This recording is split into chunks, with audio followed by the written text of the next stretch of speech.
Hi, you're listening to the Apologist Bookshelf. I'm Gary Zacharias. I'm going back for a second look to a big book. It's called the Baker Encyclopedia of Christian Apologetics. And I may have said this before. This is not necessarily a volume that you're going to dip into and just spend all afternoon reading, one thing after another. It's pretty serious, heavy going, and so I catch myself picking a topic and whatever it is, and that takes up a lot of my time because it gets pretty deep, and sometimes I say, my head is hurting, my brain is hurting, I'll stop and go do something else. But I like the book a lot. I mean, if you want something that's in-depth on just a wide range of topics, this is it. For this podcast, I thought I'd do something a little different. I'm going to look at two different parts of this encyclopedia. It's arranged alphabetically. And I want to do something on Harold Kushner and Sigmund Freud and put the two of them together. And I know that sounds odd because they didn't write in the same time period, but I just thought it was interesting that both of them, I was flipping through the book here and I thought about both of them challenged the traditional Judeo-Christian view of God. So that's going to be what will organize this today. So let's take a look at Kushner first of all. He put out this book years back called When Bad Things Happen to Good People. And he did have a second one, When All You've Wanted Isn't Enough.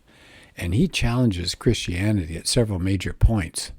So I wanted to go through that briefly, show you some of the problems with it, according to Norm Geisler. And then we'll take a look at Sigmund Freud, go back a little further. So Kushner was late 20th century. He was an American Jewish rabbi. And they don't mention it here, but I think his son had died, and it made him kind of rethink everything to do with his Jewish faith and his view of God and things like that. So the big issue, right? If you're going to take Kushner and say, what's his view of God? One word, limited. There's one God, so he buys into the Judeo-Christian view, but this God is limited in power and perfection. So he's limited because of us. He wants us to be able to do some things, right? So we got to be involved. And he's limited because of his nature. So even, this is a quote from the book, even God has a hard time keeping chaos in check and limiting the damage that evil can do. So God tries to, what does he do then? So he can't cause tragedies. I guess that's good. But he can't really prevent tragedies either. So what does he do? He helps by inspiring people to help. That's the quote. Helps by inspiring people to help. So God can't control the world. He can't control humans. But he's the divine power urging people to grow and to reach and to dare. And that part about grow, reach, and dare, that's also from the book. So who's God for him? He's a God of love, but he's not a God of power. Now, what does he say about human beings? Well, he's really big on evolution. So he says humanity is an evolved result of God's creation. God's good. Well, if he's good, then he made mankind good. So when the Bible describes Adam and Eve taking that fruit, they didn't fall downward. They fell upward, according to Kushner. It was a moment of progress for the human race, not catastrophe. It was a leap forward in the evolutionary process, right? We're making our way up to where we are today. He writes that God had things in mind when he arranged for human beings to evolve. So evolution is God at work. Evolution is the means, according to Kushner, through which God expresses his creativity. And the world is changing, of course, if you believe evolution and all, sure. But there are things about this world that even God can't change. God's hands are tied. One way, they're tied by the laws of nature. So we can't really ask God for a miracle. Prayer doesn't put us in touch with a supernatural God, says Kushner. So prayer puts us in touch with other people who are going to share our concerns and our values. So prayer has value, but it has a different kind of value than we normally think of. The world is also irrational, he says. There's really no ultimate meaning to anything that happens. There's no reason why some suffer and others don't. Evil is real, he believes. He says the world is unjust, and we just have to adjust to that. We can't blame God for the evil that's out there. We need to forgive God. So what's the problem of evil? What's the solution for this problem? We have to forgive God, quote, for not making a better world, to reach out to the people around us, and to go on living despite it all. So he then talks about ethics. He says, a religion that defines morality as obedience to its commands is appropriate to children. Now that's Kushner talking. And immature people, and may have been appropriate to humankind as a whole when civilization was immature. Oh, so did you get that? So you don't want to define morality as obedience to the commands of God, right? That's for kids, and it's for an immature civilization. But if you're unquestioningly obedient, then what are you going to be? A perpetual child? Well, what would be higher than that? So for Kushner, a higher level of ethical maturity is achieved by people who understand that rules don't come down from on high. We make the rules. People like ourselves, we make the rules, and we test them and we perfect them over the course of time, and we can be changed by people like themselves. So being good for Kushner is not all about just obeying rules. It means sharing the responsibility of making good rules that would be fair for everybody. What about the future? What's his view on the future? Well, as to life after death, he's uncertain. He thinks immortality is only a hope. The important thing, he says, is since we don't know what's going on in the future, we've got to live in the now. If you live in the present with integrity, you'd have no fear of dying. So heaven and hell are here. They're on earth. This is what he believes about heaven. It's having learned to do and enjoy the things that make us human, the things that only human beings can do. So what's hell? He says the worst kind of hell I can imagine is not fire and brimstone. The worst hell is the realization that you could have been a real human being. Well, at the end then, Geisler gives some of the positives and some of the problems with Kushner's views. So he says, for one thing, he does have truth in here. He acknowledges that there is a problem of evil. Yeah, the evil is real. It's not the pantheistic idea that just denies the reality. He says, there is real evil out there. He also has experienced some physical suffering, so he's not detached. He is sensitive to the existence of suffering. And so I think that's good, that's legit. He also recognizes the problem in divine intervention. And this is hard for us to understand, but I think it's true. Geisler says, looking at the human condition, God can't do everything. There are some limits on his divine intervention. For example, he can't violate the human freedom he gave to us, beings made in his image. So performing a miracle that's contrary to moral freedom, that's an impossibility for God. So if God consistently and over again intervened into this world, it upset the very laws of nature that make physical and moral life possible.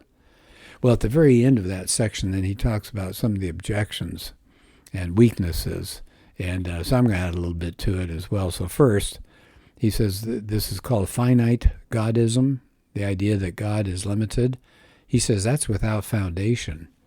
Yeah, I mean, I think about, would I worship, would I care about a God who has limits? I mean, that immediately makes you worry and be suspicious that he can do anything that you would ask him. I think you'd live in a constant state of fear and confusion trying to worship a God like that. The conception of evil is inadequate, and the denial of the supernatural is unfounded. He denies that. His denial of immortality is contrary to evidence. And it said, with that denial, the whole case crumbles.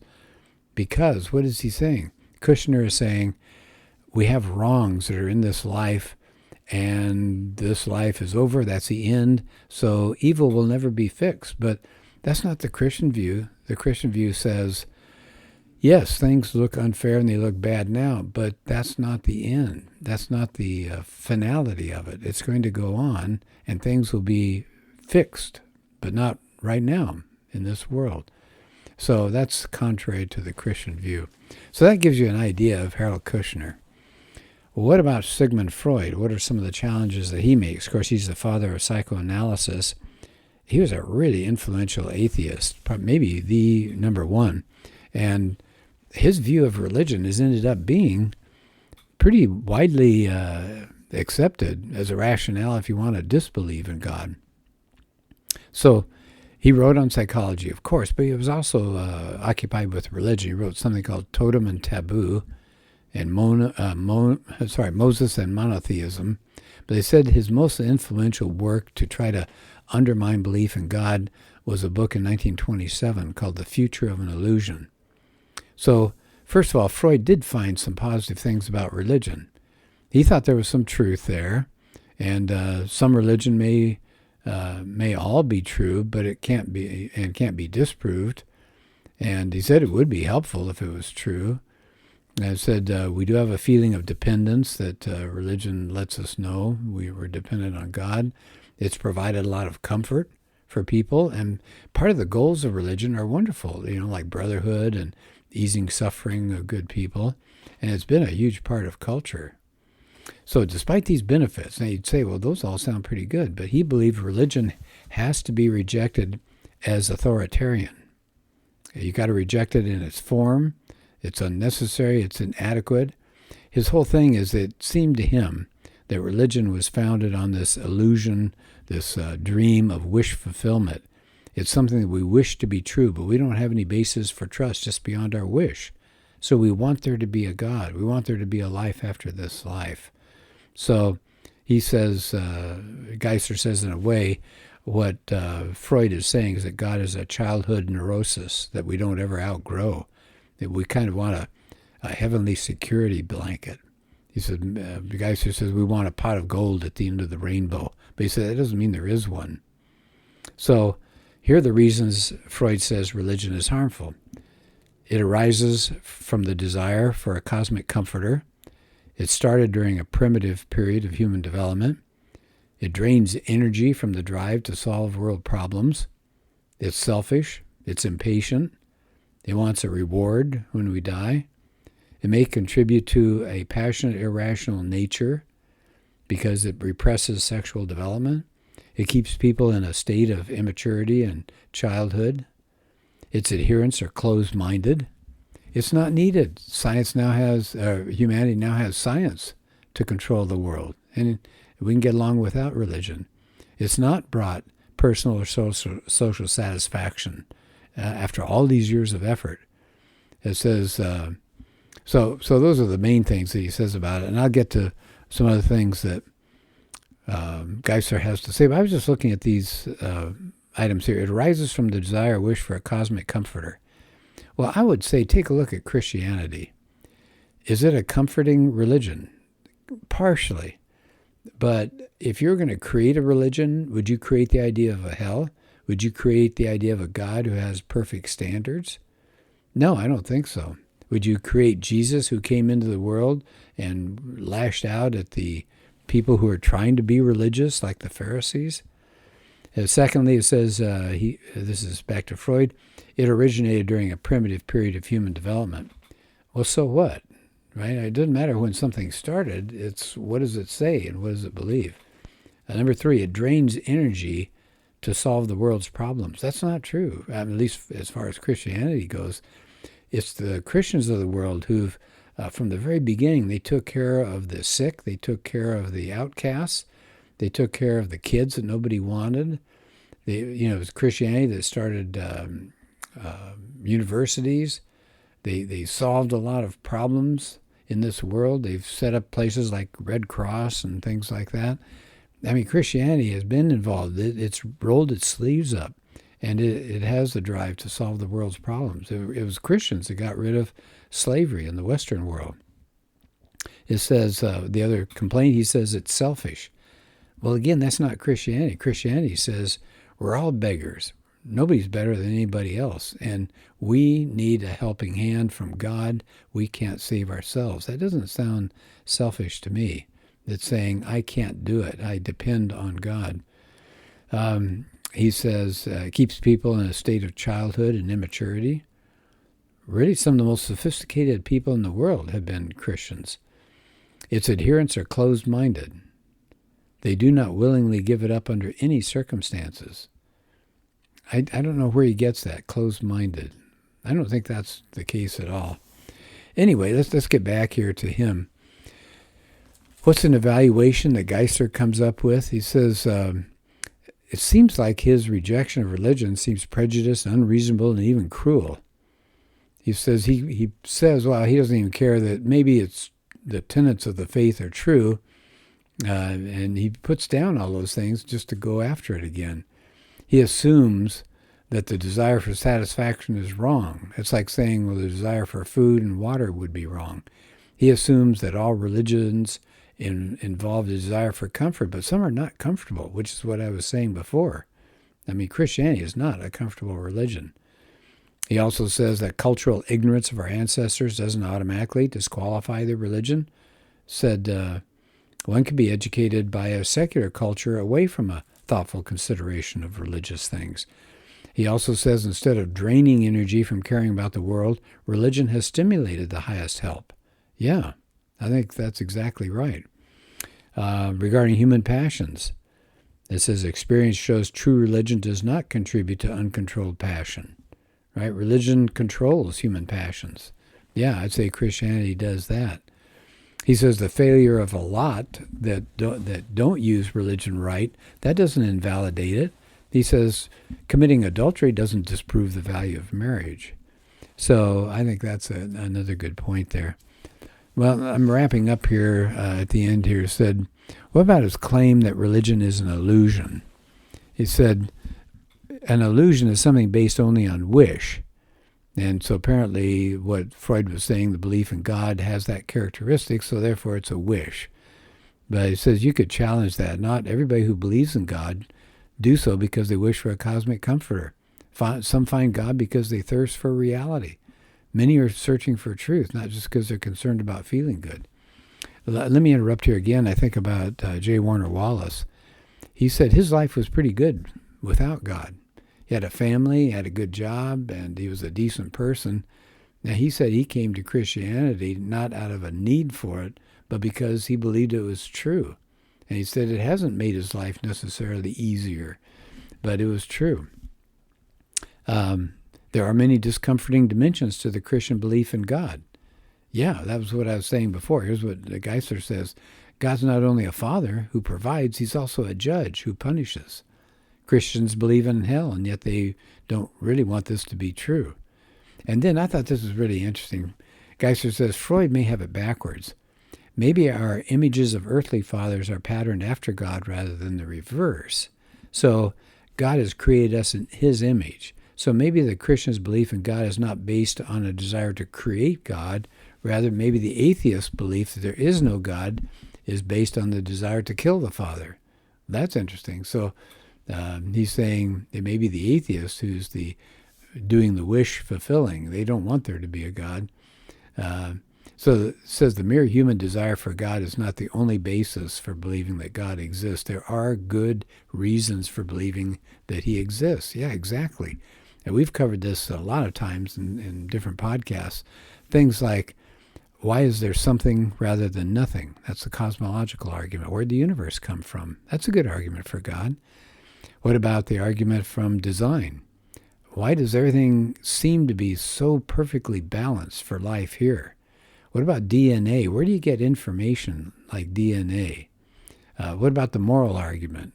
Where do we get the idea that there are some oughts, things we should do, things we shouldn't do? If it's just up to human nature, hey, then everybody's got their own system. But we don't believe that. We think there are certain objective facts. Where did consciousness come from? I mean, there are all sorts of ways that you could argue for the existence of God. At the end, then, Geisler says it may be that Freud's belief that there is no God is itself an illusion. If one does not wish to obey God, it's easier to believe that no God exists. Yeah.